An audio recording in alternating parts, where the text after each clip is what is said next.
this was a military base in preparation for that invasion. In the 50s, during the Cold War, they decommissioned the base. Everybody's here for their own reasons. We ain't gonna bust your balls about it.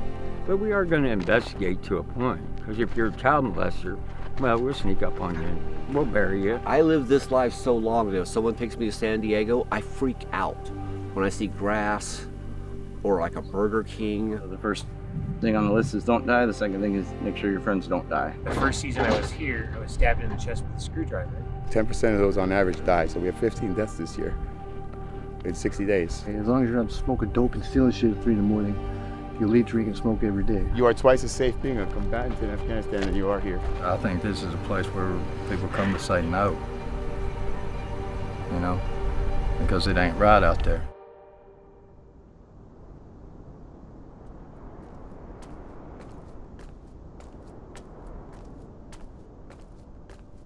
Once you become a true slabber, you hold value here. And that changes the day you become a true slabber. It's the weirdest thing I've ever seen. But there is some people that have been here 15, 20 years. I listen to anything they got to say, you know, because they earned that. When people end up coming out here, it's because they have something that they're trying to run away from or something that they need to heal from and they don't know how to. And then there's people that'll show up here that'll help them in that way, that'll show them what they need to know or what they need to learn to help them grow. And it's magical in a way. It really is. This is the first place that I came where you can just do whatever you want to. I get up in the morning, drink coffee, smoke some weed, and I'll either read a book, hang out with friends, create art, work on my camp, plan my garden, do a little bit of all of it, or do nothing and go back to bed. You do what you want. No timetables, no commitments, no calendars, no watches. Everybody out here came from a broken home or is broken in their own sort of way, so we all found family in each other. My cousin said, I will pay for you to come back to the west or the East Coast and you can stay with me for free. And my thought was, that's not home. And that's literally blood family related to me, and I love them, but that doesn't feel like home to me. This feels like home. The Slabs is actually a really good place. We give it a bad name so people will stay the f*** out. But in all actuality, if you're a kind-hearted person, you're good about yourself and about others, and you're kind to others, like, this is a great place, and it will be a great place to you. But if you're mean and you're ugly and you're evil, well, you get what you put out, and this place will give that to you real quick.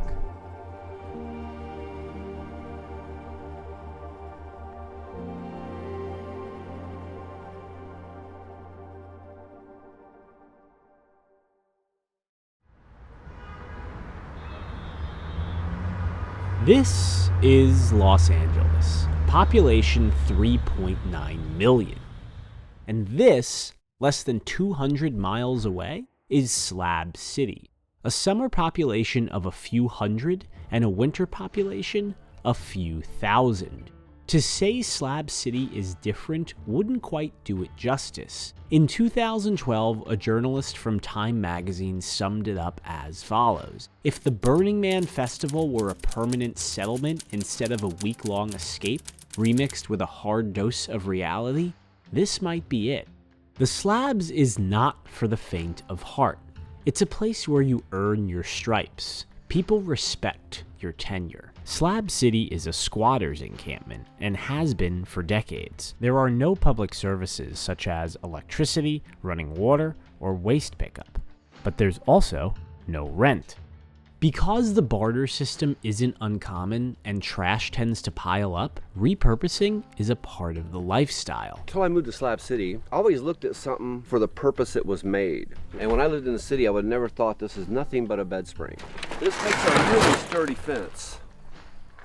Or it can make a wall. You can line them up like this.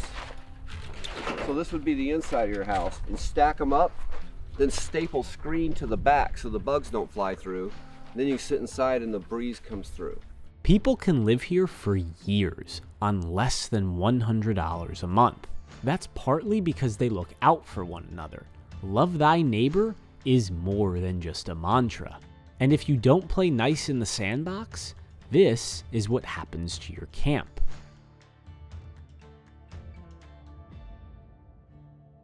Some befriend neighbors out of necessity, and others, they're simply longing for human connection. Some have been rejected by society, and others, they reject society.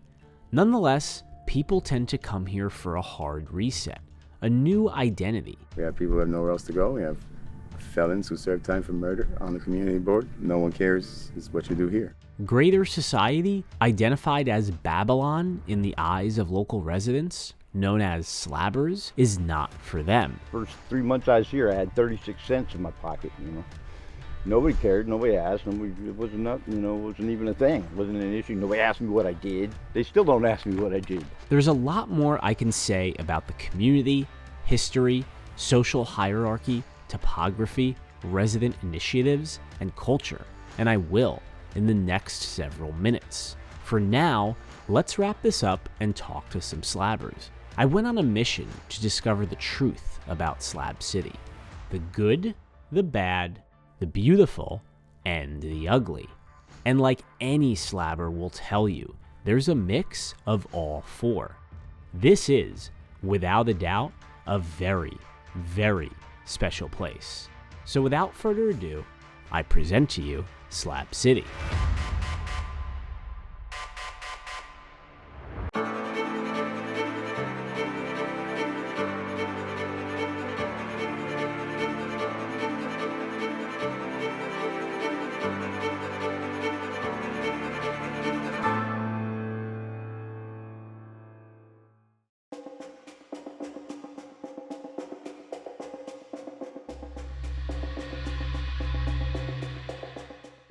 Slab City is self-proclaimed as the last free place on Earth. In the words of a true slabber, as long as you're not pissing off your neighbors, you can do whatever you want. And perhaps there is no better illustration of that than Dot. For years, Dot had a career in computer programming. She has a family and talks to her daughter every day. Dot doesn't reject society, she just craves freedom in its most literal form. And now, she owns one of 37 1951 Greyhounds, collects animal carcasses, and makes tie-dye shirts with bleach. This is what we do with skeletons and stuff around here. Got a cat and a goose, and when I found that, I literally thought it was a football, and I flipped it over, and now it's a cat. See, there's the face. See, the most of the world, I guess, is very, very different, but once you're here for like more than a minute, it doesn't seem different anymore. It starts to feel normal, and you start to get, I guess, jaded a little bit and start to feel like this is how everybody lives. So this is where the roadside carnage will go inside this glass case. It's a glass bottom table. I still go to San Diego. I still get out of the slabs. There are a lot of people that never leave, and I can see how you would get stuck here living the way we live. It's like going to camp and never leaving. That's how I stay cool this summer. Oh, yes! This was amazing. It saved my life, for real. I get very sad when I find out that somebody's like, oh yeah, you know, I don't keep in touch with my son, or I, you know, have never met my daughter or whatever. I'm just like, man, I can't even imagine that. You know, I want to know everything that's going on with my kids. Like, you know, honestly, as soon as one of my kids has a kid, I'm going to go be a granny nanny. I'm like looking forward to being a granny nanny. Be the best nanny they could have. My mom's like really dying to come visit. I can't wait to see. So this is a cabinet. It's supposed to remind you of Narnia, right? Going through the cabinet, watch your head. And you come into this room.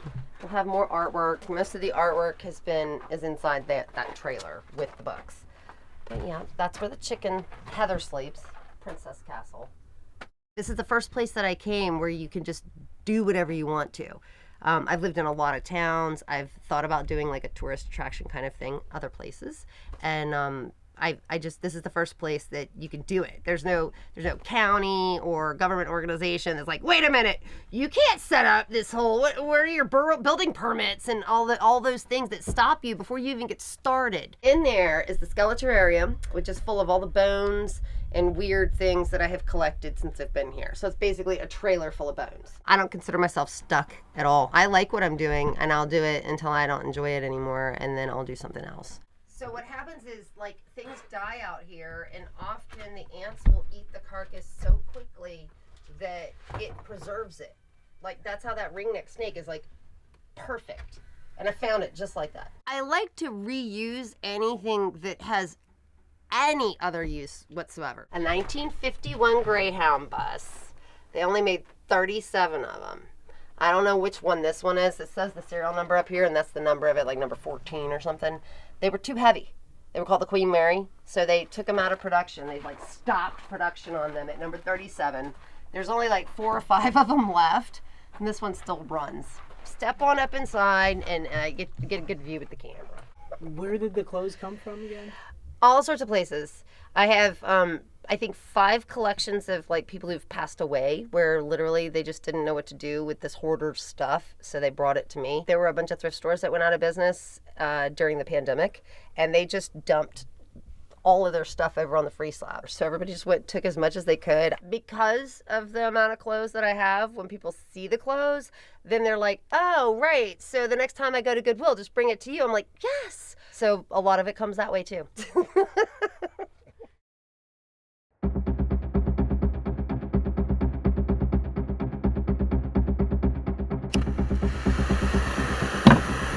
Hi, my name is Peter Pasalacqua. This is the Rainbow Camp in Slab City. I am the artist and I'm gonna take a dab. Dot has a knack for repurposing objects. Of course, in Slab City, this is common practice. And perhaps one of the best examples is Pete, a man who has made repurposing an art form. I like to take things that people are gonna throw away and upcycle them. This is the Wi-Fi center over here. It's just a big joke, you know. It's so interesting the way that my success has happened in Slab City over Portland, Oregon. In Portland, Oregon, I was just another one of the 150 people that have a booth at Saturday Market. Down in here in Slab City, I'm a god. I also make and sell miniature Salvation Mountains out of Adobe. This is a big mock-up, and this is actually a working pizza oven. If you notice the beer bottles instead of bricks down below in the base. Instead of buying bricks, we use beer bottles out here to build with. It's a lot cheaper. I grew up with a whole generation of kids that were raised by single moms. We were kind of like invisible to our families. So if it was your birthday and you were in our group, we would go out of our way to make it your most special day in the world and make you feel like the most special person on your birthday. Moving to Slab City is so lateral. Everybody out here came from a broken home or is broken in their own sort of way, so we all found family in each other. This is my kitchen. I made this whole kitchen out of Adobe and things that I salvaged. For example, somebody dropped me off the tiles. This black tile is an element of design, another way that we can heat things up without using any energy at all, just the energy from the sun. We're fed up with rules, we're fed up with being looked down upon, we're fed up with working minimum wage jobs and not being able to afford rent. We have a saying out in Slab City, no matter how little you have, there's always somebody with less. Instead of an air conditioner, we just go in here in the summertime to stay cool. So basically every dog in the neighborhood comes over here and hangs out at my pond. I built the whole waterfall system out of sandstone. I went up the road in my car and quarried all the sandstone by hand. Thousands of birds use my pond every day. This is heaven. Built it all by hand. And all these tapestries and stuff, this is just all garbage. You know, if you look, there's some deer antlers, some costume jewelry necklaces.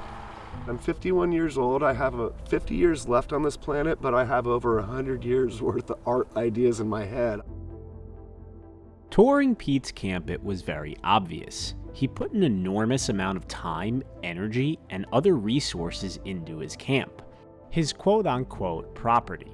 But he didn't actually buy the land, because this is a squatter's encampment. It begs the question, how do you claim your stake in the land? If it's got occupied on there, you don't mess with it at all. That's right. Placing an occupied sign and marking your property line are 2 of the first steps. Traveling throughout the slabs, that became abundantly clear.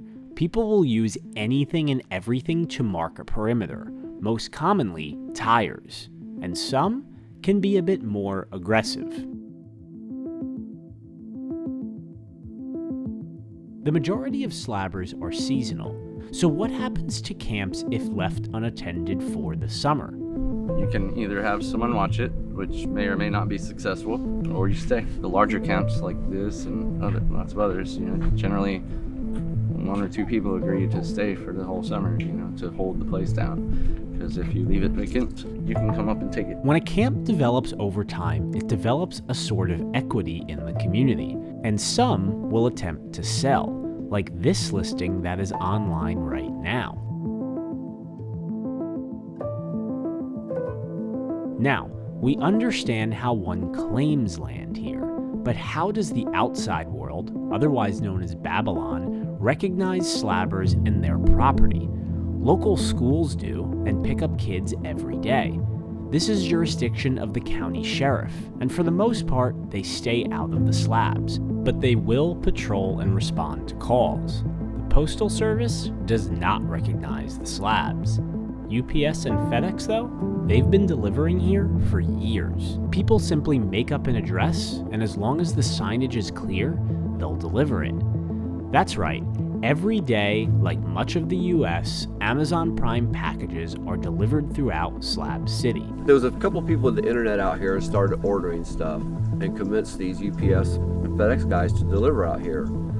And they just made up an address and it kind of took off. And then the more people that moved here and the more people had internet, the more people ordered online. So I stopped the UPS guy one day and he said, hey, just make up a sign, make up a number, whatever your favorite number is, write it on a board and put it out there and we'll deliver to you. I've been getting packages for 10 years. And this brings us to Jack. I've become a cliched guy you see in the movies, living in an RV off-grid, talking about the end of the world.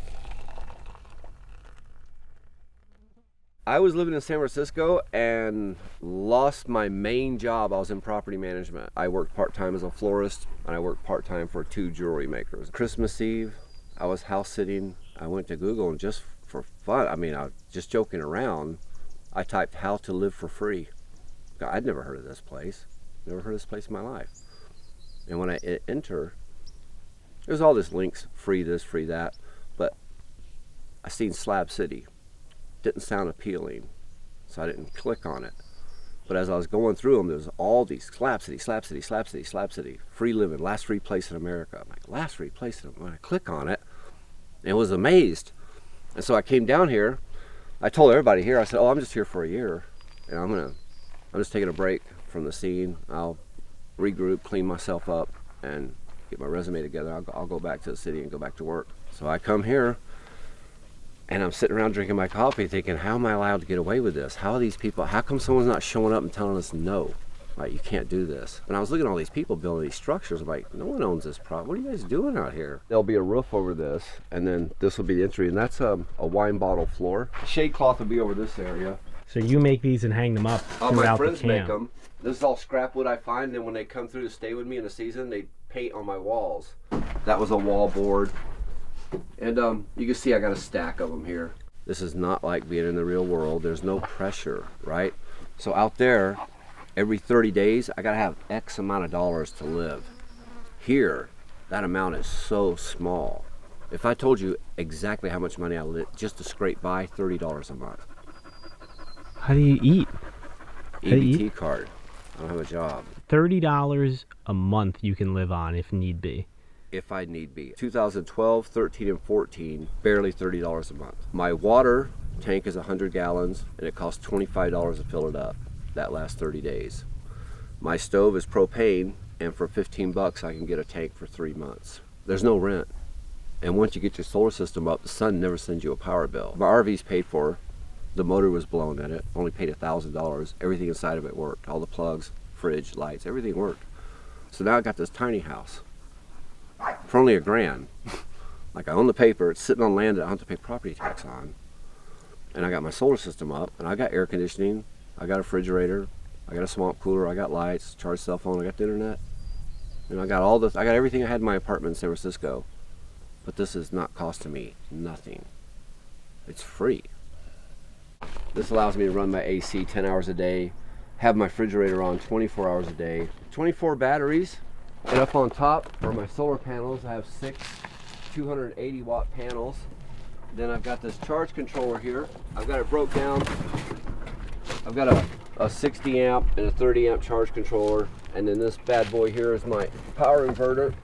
And this is my whole system. I get up in the morning, drink coffee, smoke some weed, and I'll either read a book hang out with friends, create art, work on my camp, plan my garden, do a little bit of all of it, or do nothing and go back to bed. Like you do what you want. No timetables, no commitments, no calendars, no watches. So each one had a Zen quote with paint pens. I'm gonna redo these. So you find all this wood throughout? Slab City and junk piles mostly, and box springs. I use mattresses. I've made fences out of this stuff. But these things are really art in themselves, you know. And when you get them with the box springs with the wood, this makes a really sturdy fence. There's a lot of garbage on the ground here and a lot of people with free time on their hands. And if you have any kind of creative bent at all about you, these garbage piles are just basically art supplies. You just got to pull them out. Jack is spot on. After arriving in Slab City, you realize quite quickly there's trash everywhere. At the same time, it's remarkable how creative people are with the trash. To be fair, some of this is out of necessity. And the fact that there's no trash pickup, it drives many to repurposing. But for others, it's just plain fun. Despite the creativity, there were times I saw so much trash, I couldn't help but ask, how could this many people produce this much waste? Well, it turns out a lot of it didn't come from slabbers. These little towns around here, there's no garbage service. So they have to take their garbage to a dump. And if you're going to the dump, why pay a fee when you just go 2 miles further and dump in Slab City for free? So a lot of garbage on the ground here is not really from people that lived here. It's from outside. They don't do it no more now because there's so many people living here. We see them and yell at them.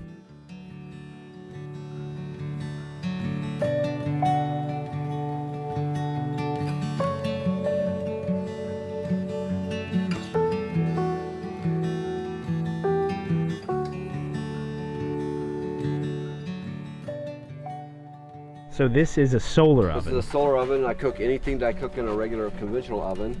Pops open like this. And then it has a tray inside and a thermometer. I swing it around and point it at the sun. Even in the wintertime, it'll heat up to 450. Heat up frozen pizzas, frozen burritos. I don't even go buy groceries anymore. I order online. I hardly ever leave my camp. How often? What's hardly never? Once a week, there's a little market 4 miles away. I may go in there to get a couple of adult beverages. So once a week for a couple drinks, and then outside of that, I don't go nowhere. For months. Months. What's the longest you've ever not left, you know? Right now, I'm coming up on 1 year without leaving. I will take a few of these bales, go get up that adobe, bring it up in a wheelbarrow, mix it up, a little bit of straw, water, and that adobe. Pick it up and pack it, and then paint it. And that's exactly what Salvation Mountain is, an adobe wall. It's thermal mass that's 2 feet thick. Once it's covered in adobe and paint, the heat will not penetrate it. So, and it's only around the back half because that's where I live in the summertime, is in my bedroom. So the sun won't touch this when I'm done. My air conditioning, all the dogs on the street can hear that thing turn on. They're all at my door within 5 minutes. How many do you get in there? How many cats in there? I get between 4 and 6 cats, and I get 1, 2, 3, 4, 5 dogs.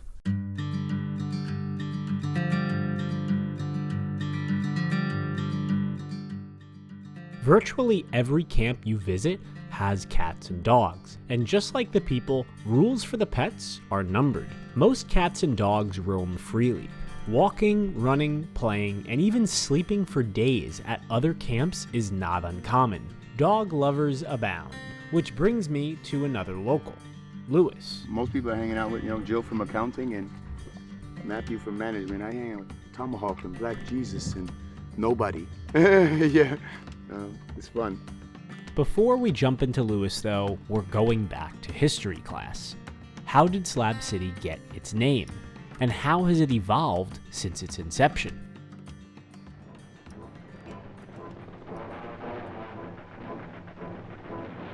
(1942). America is actively engaged in the Second World War.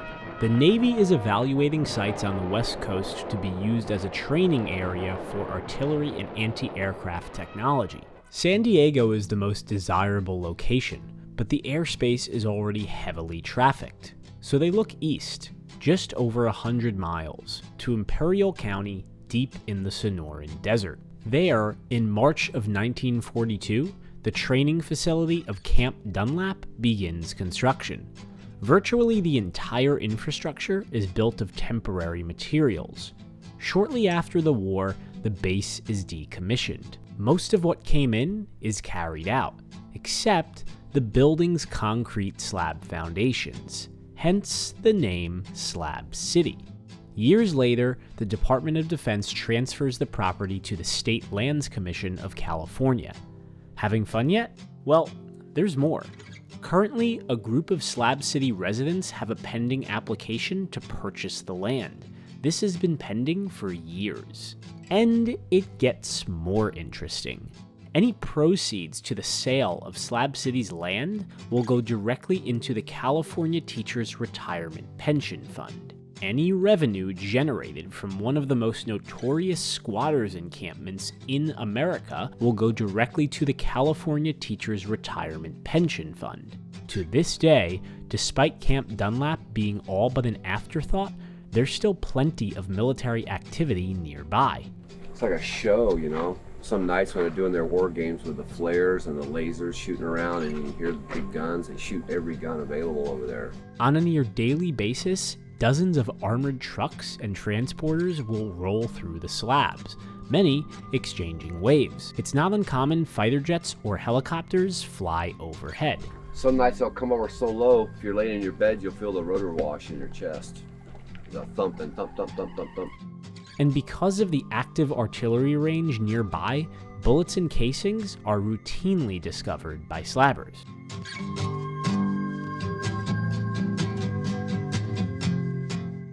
From the early days of the slabs, the slogan of the last free place lived through. We're out here checking up on Slab City. Tell us a little bit about it. Best place in the whole wide world. Oh, it's wonderful. Now, why do you say that? Because it's free. We line dance, we round dance, we clog, there's square dancing out here, we have shuffleboard, we have horseshoes. And free wasn't just defined in a financial sense. This was a place where people could do whatever they wanted, including walking your pet llama. They enjoy being able to have their pictures taken and all the loving they get from many, many people every day. So the slabbers like the llamas. How many other RV parks could you go walking around with your llamas every morning? Very few. And even going back decades, your neighbors, your community, was a major tenet of the Slab City lifestyle. We've been here about 25 years. We've been coming here. Yeah. And Why do you keep coming back here? Well, because of the people and the nice climate. The people mostly. Yeah. We have real nice people here. We have potlucks. In fact, we're going to have a weenie bake tonight. And you're living in Slab City? Yeah, I have been for 20 years. Really? Now, why have you stayed here so long? Well, I haven't died yet. Uh-huh. I made it to 82. And I like the weather, like the people, and the companionship. Yeah. That's why I'm here. Probably one of my favorite moments, though, of the historical footage is a resident running through her daily announcements on a CB radio. Each resident took his or her turn. Break 2-3, break 2-3. That's Friday night, November 24th, 1989, approximately 5:59 p.m. This is Shamrock Lady, and it's time for the announcements. Soul Winner, do you have any announcements? Yes, I do, thank you. First I'll say there's no UPS this weekend. Mike Gold, the Sun Soul, or whatever his handle is, I forget right now. Anyway, I'm sure if he's listening, he knows who I'm talking about. He had, I believe, 13 or 14 cases of solar panels. So, where does that bring us today with Lewis? Well, part of the infrastructure of Camp Dunlap included 3 partially underground bunkers.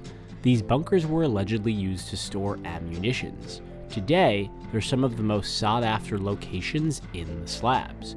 Though a bit far from quote-unquote city center, they boast a number of benefits. We're 50 to 70 feet below sea level here. Those mountains that almost surround us 350 degrees form a bowl. We're the bottom of the soup bowl. We get a lot of flash flooding here.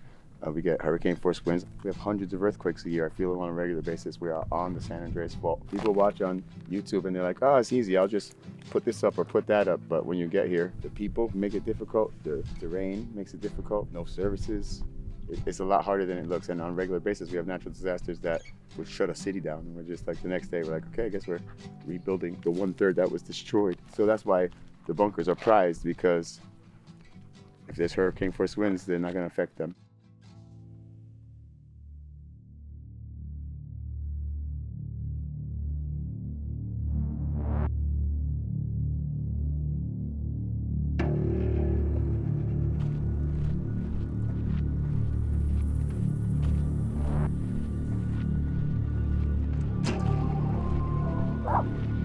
Hello, you home?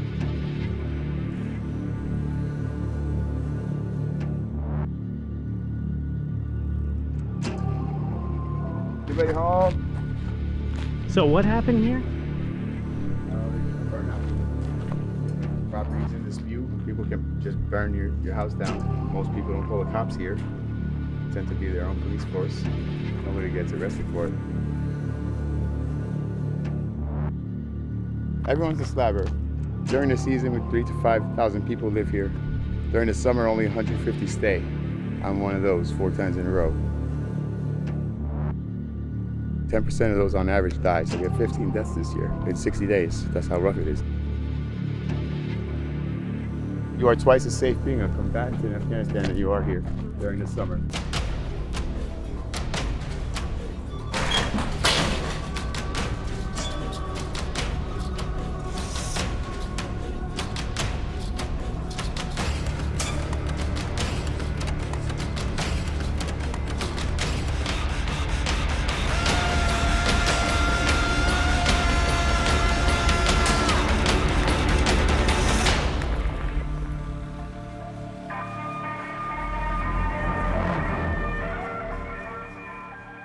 Did you really think I'd end the story like that?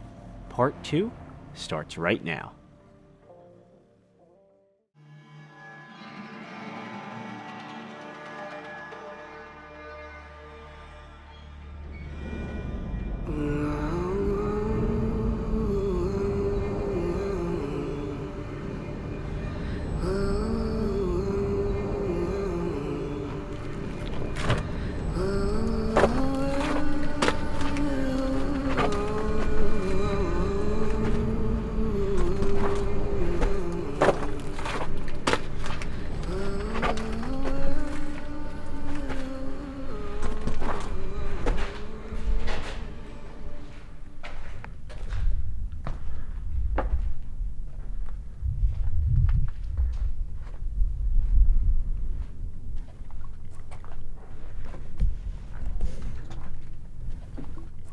I feel like I just walked out after a bomb went off. Where's Lewis?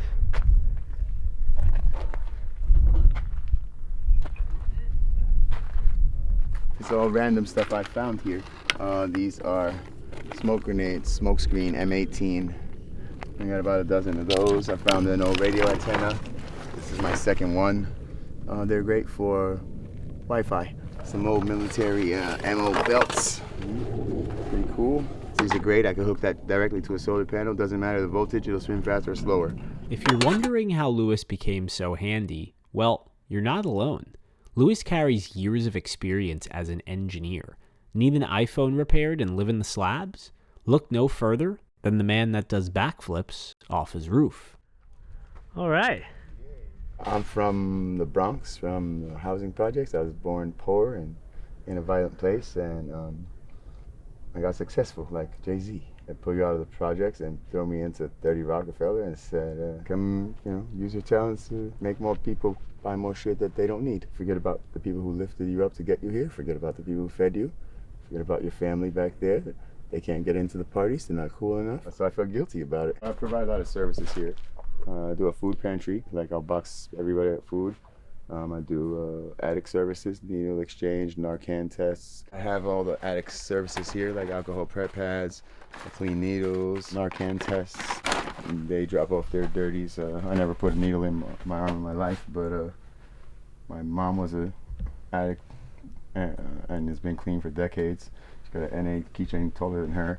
And my son was addicted for a couple of years and is now clean for a couple of years. So I do it for them. Somebody kept them alive. Somebody gave them clean needles. I also gather broken and scrap electronics. All these phones, all those laptops, seeing which phones I could get working again, program the SIM cards, and I have a list of who needs these devices, and I give it to them for free. People bring them to me too. These just came in because people know I do this. So locals say, hey, you know, I got these broken phones and tablets here. I'll fix it and give it to them first, then keep the rest and distribute them or use them for parts. In LA, I had a little first floor loft with exposed brick, and I knew 3 people in the whole building, but I know every tent outside my sidewalk because those are my neighbors too. I just tend to get along with those people because that's how I grew up, more like this than like that. In New York City, I would go to Port Authority, I would go to the Lower East Side, go to poor neighborhoods and build bikes. I don't even have to leave my house to do that here. They come to me. This was originally a Renogy board that I keep adding to. This is another part that was originally on my bike.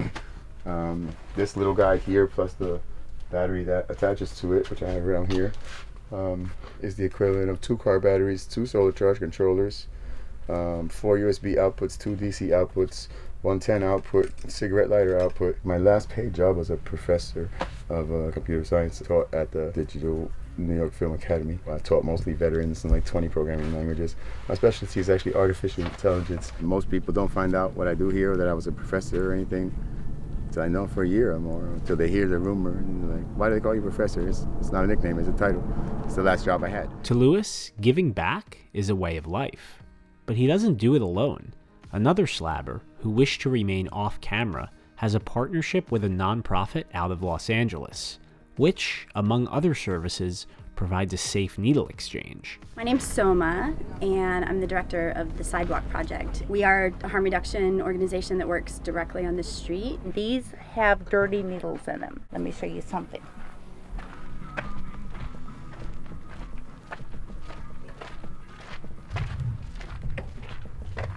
This is off of the ground out of Slab City. This is a part of the ugly part but beautiful part. And why it's beautiful is this. It takes a community to get these off of the ground. Not only do people bring them in, but we have camps and people that bring these needles in from camps that don't use.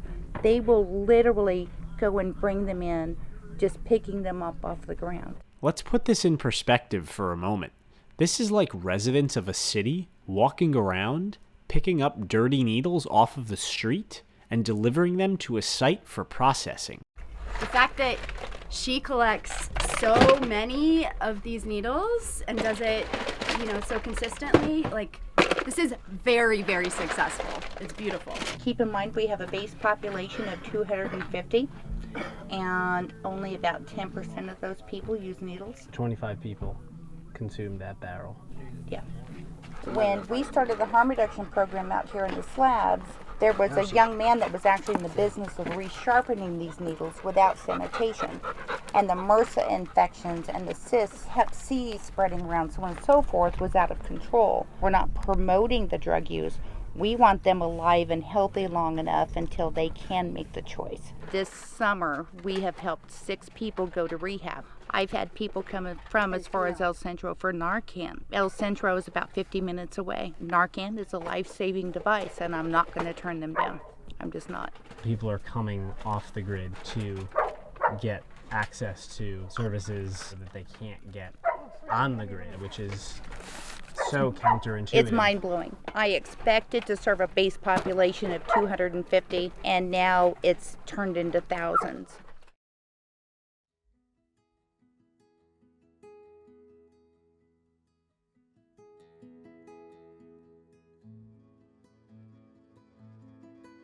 Let's make one thing clear. Drugs are a part of the lifestyle of many slabbers, like Charlie, who uses regularly.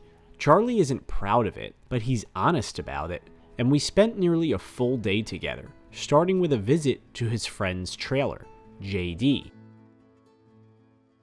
I was a truck driver since '86. I've got over 5 million miles in, accident-free, no tickets, no warnings. I just got hired on the phone by a company out of Pennsylvania. When can you start? And I said, well, there's a catch. I said, if I have to wear a mask, no bueno. I said, I'll wait till that's settled in the courts, and then you've got your guy. And they said, we'll wait. Remember this? JD builds bowls, bongs, and the like. And whenever possible, he likes to use local materials. And by local, of course, I mean bullets. I had some herbs somebody gave me, and I had nothing to smoke it out of. So I had these 2 bullets that I found around here because it's a bombing range. So I put that together in my head before I started putting it together for realsies. So I figured a way to do it in my head, and then I made it happen. 20 millimeter body, 50 caliber bowl. The 50 caliber bowl was cut off of the other side of the 50 caliber, and that turns around and that becomes a mouthpiece. I had a Dremel and an inverter, and I hooked it to my battery, my Ford Festiva, and a half hour later I had that. Compromising is for other people. American made used to mean fit and finish and quality, and when you bought something here in this country from USA, that meant you're going to get something that's going to last no longer. It's all planned obsolescence.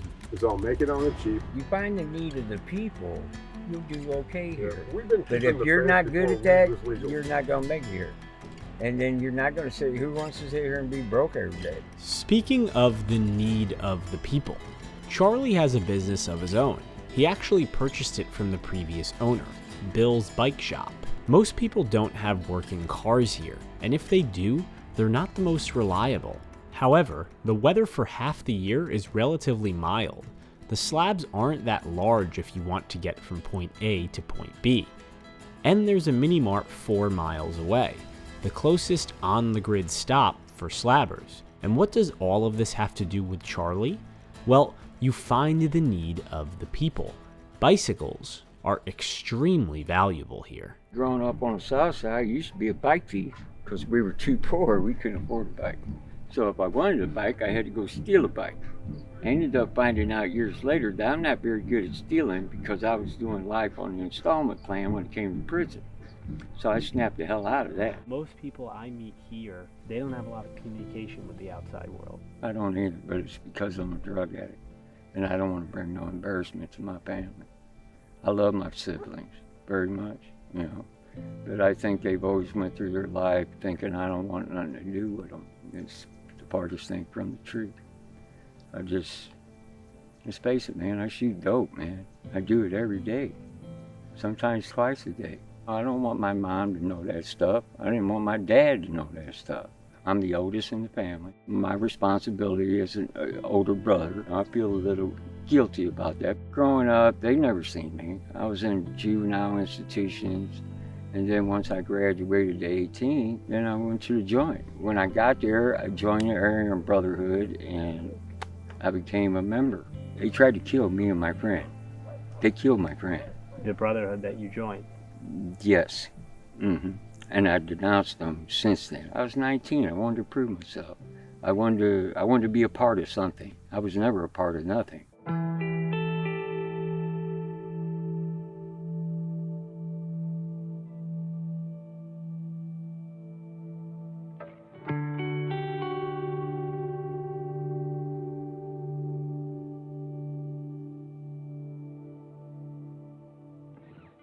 We lost 2 people this year in the canal because they were trying to save their dog.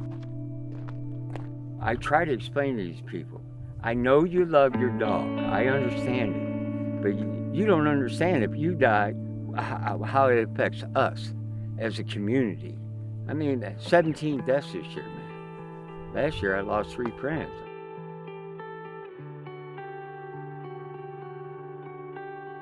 The canal Charlie is referring to is the Coachella Canal.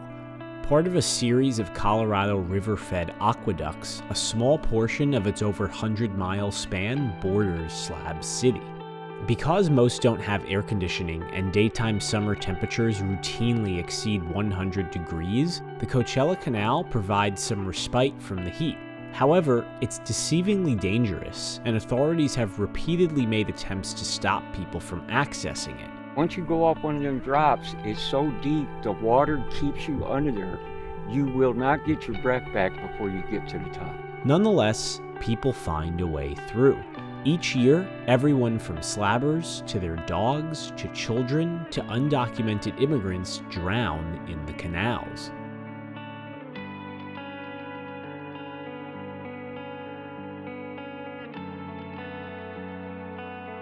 I'm a strong believer you get back to the slab, and I promise you, if you don't get back to the slab, People don't like that. Community, stand together, brotherhood. I see what we're trying to do, and I'm in. I bought it, hook, line, and sinker.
Charlie isn't the only local committed to the Slab City community, nor is he the only business owner. Meet Spyder.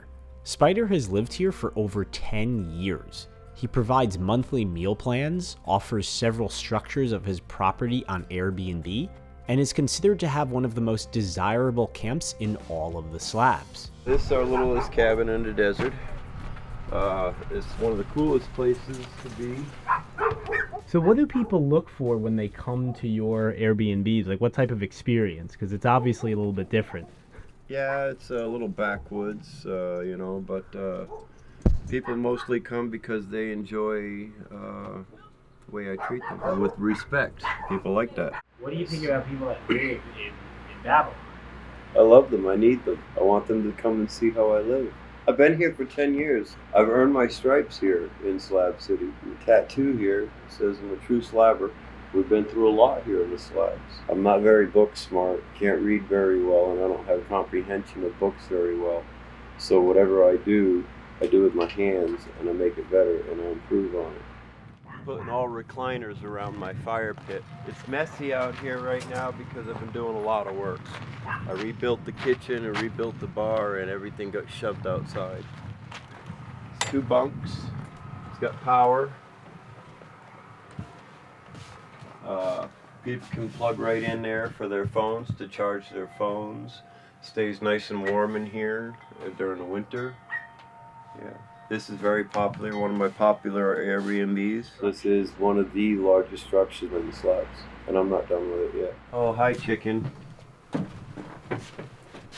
Don't worry, we won't bother you. This is the honeymooner. We're going to be repainting in here again this year. This one has power, it has water. I can't turn it on because it's not hooked up at the moment. Saves on the battery. So there's a full bathroom in here too. Oh yeah, this has a full bathroom. Wow. We're going to be redoing it this year. I have to redo the floor. It's old. You walk through my door, you walk into a family. That's what this place is, and that's what I promote, is family. Now, my family wasn't like that, so screw them, but I am. That's what made me this way, you know. Past guests, they know that. If something happens to them, they can always come here. They got a family to go and actually have a cornerstone to relax and recoup and think about what's going to happen and how they're going to go on. How many people you think you've had here? A couple thousand, maybe a little more. Because they're not only from the United States, they come from Canada, Iceland, Germany, Japan, Okinawa, all over. They come from all over the place. Wow. I have a map. It's put away right now because we're redoing the bar, but I have a map and it's got a lot of pins on it. And it's pretty astounding when you start looking to see where these people came from. Out there, I couldn't have this. I can't afford to buy the land that they want to sell. I make enough here to support for the following year. People want to keep calling it a bar, but it's not really a bar, it's a lounge. I've got TVs in here, we got game rooms, music, guitars, instruments. On Tuesday night we serve chili. It's $2 a bowl. People that come and play music get free chili. This one's not quite done yet, but I put this kitchen in. The number of people sometimes is quite overwhelming. How many people would you cook for in a typical meal in the winter? In a month, usually one day, I usually cook for 28 people every day. Since I've taken this place over, I have a big Thanksgiving dinner, and I invite all of the slabs to come to that. And I get a half a pig, I cook her out on my fire pit out there. Make all the fixings, pies, chips, whatever. It's a lot of food. This mess out here is my little world. I save and collect things. That noise in the background? That's the generator. This is a luxury here and helps power Spyder's lights, TV, and even air conditioning. Of course, generators are expensive to run around the clock. Spyder considers energy costs during his construction process. For example, he builds walls that recycle whole glass bottles. These create a thermal barrier while allowing in natural light. I got aluminum lamps that I'm going to put up later, make them solar. Fish tanks because I collect spiders and bugs and insects. Dogs because they help us out here. So if anybody's prowling in here at night, I have to get up and see what's going on. This is where we live, me and my family. My daughter's trailer is right there. My son sleeps outside in the front. And these two trailers, this is my shower house and this is my bedroom. When they say the slabs is free, you have to work. You have to do what you can do. Or you're a bum, sure, but people get tired of bums. Living out here for 10 years, learning different ways and being totally off the grid, it's hard.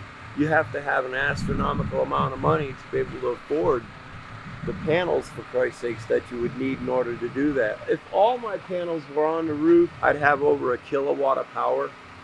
And that's plenty to run my kitchen, lights all night long, TVs.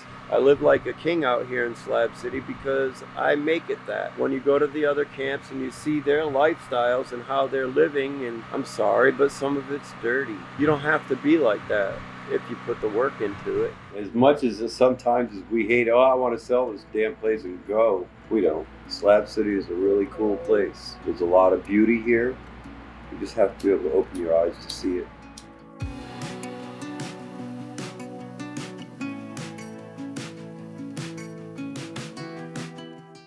It's definitely a reach to live like Spyder. Most aren't so fortunate, and 120-degree heat makes this a dangerous place in the summer. And some aren't so lucky. Meet Tall Paul.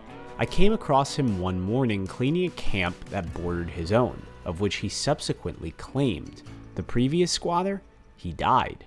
Cause of death? Heat related. You gotta drink 2 gallons of water a day, and you gotta learn to eat ice. It's a food group. And he's like, I just can't do that. Now I'm pissing every 5 minutes. I said, dude, that means your kidneys have failed. So he died from the heat. That's what they wrote on the death certificate.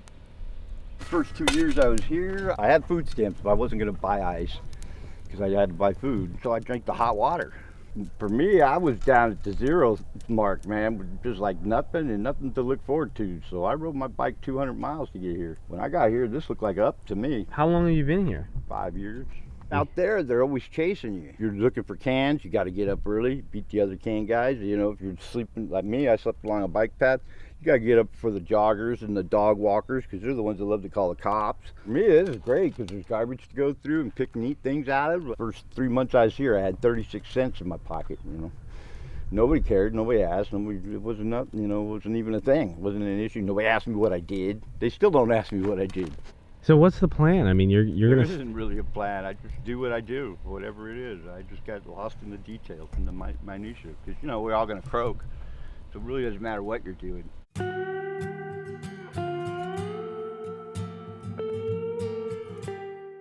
Tall Paul isn't the only slabber that arrived here after living on the street. This is Rob, and this is the Slab City skate park, formerly the Camp Dunlap swimming pool.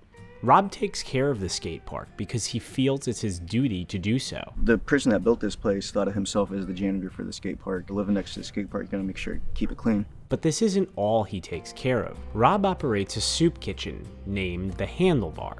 Many slabbers take shifts here, some paid and some unpaid. To Rob and his patrons, the bottom line is less a priority than providing a place for anyone to spend a few minutes or a few days. You're giving a lot in this community. Where does this come from that you want to do this? Being on the other side of that deal most of my life, where I was the one going to soup kitchens and living on the street getting handouts and stuff, and it's nice to be able to put back. I was in San Diego living on and off the streets. I worked construction, I worked in kitchens, but that life just never really made sense to me. It's just like a scramble. So that's why I ended up out here too. Is because I was looking for a place like this long before I even came out here. While at the Handlebar, I met a patron named Queen Booty the Indestructible, and you can bet there was a story behind the name. The first season I was here, I was stabbed in the chest with a screwdriver. After I got stabbed, I walked 24 miles home with a fresh stab wound in my chest. Everybody has a horror story here, but there's a lot more amazing things that happen here beyond the horror story. The guy that stabbed me in the chest, he was ran out the very next day, and then he came back last season, and they ran him out again so that he wouldn't be able to harm me. So the entire community gets behind you when they see something bad happening. My cousin said, I will pay for you to come back to the west or the East Coast, and you can stay with me for free. And my thought was, that's not home. That's literally blood family related to me, and I love them, but that doesn't feel like home to me. This feels like home.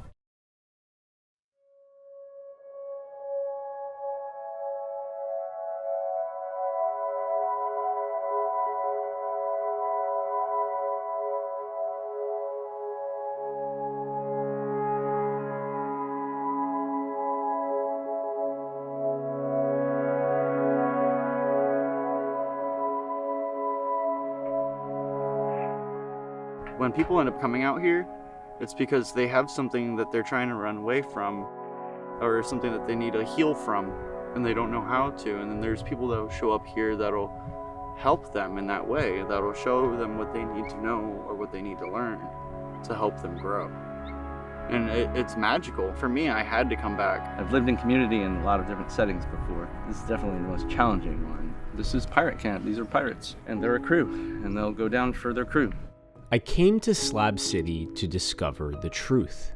There's no doubt this is a harsh place to live. This is either the California dream or the California nightmare. Some people come out here and just appalled. You can see it on their faces when they drive by. And some people come out here and they're just fascinated. They all want to move here. People come in, they say this is a lawless place. It's not lawless. We self-govern. We don't like calling the cops because we can do it ourselves, which means it's ugly sometimes. One of the prices we pay for the freedom here. We would have it no other way. As human beings, we all carry basic needs. Beyond food and shelter, we all want to feel loved, heard, and act with a sense of purpose. For many, the only place that could fulfill those needs is here.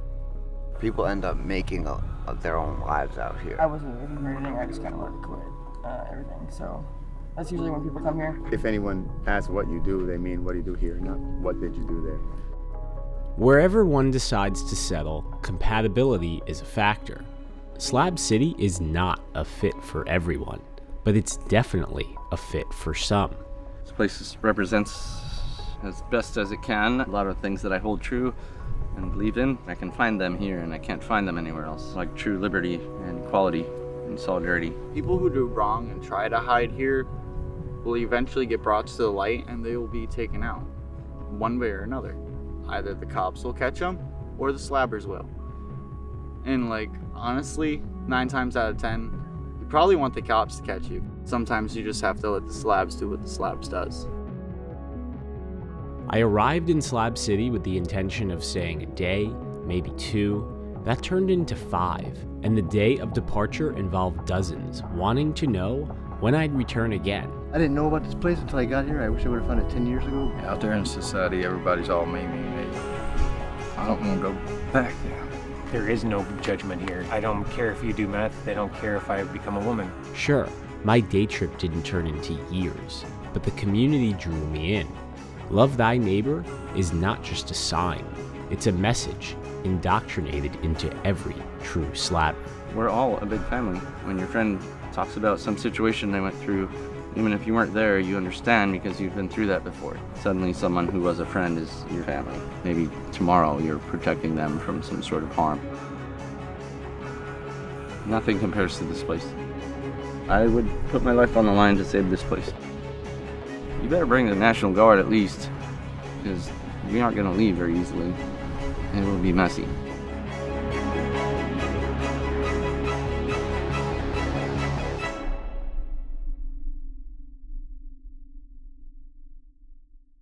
He's eccentric.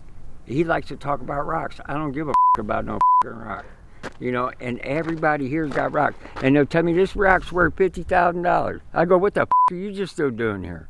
I always said the girl for me is going to be the one that walks up, whacks me upside the head with a skillet, takes me off to her cave. That's my girl.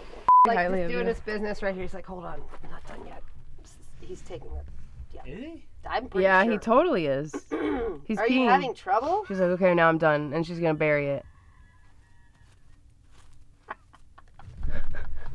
At least they're proper kitties. Guests have to pee underneath the tree next door. It's called the pee tree. I built that bike for that little short stack lady because she just had to have a bike.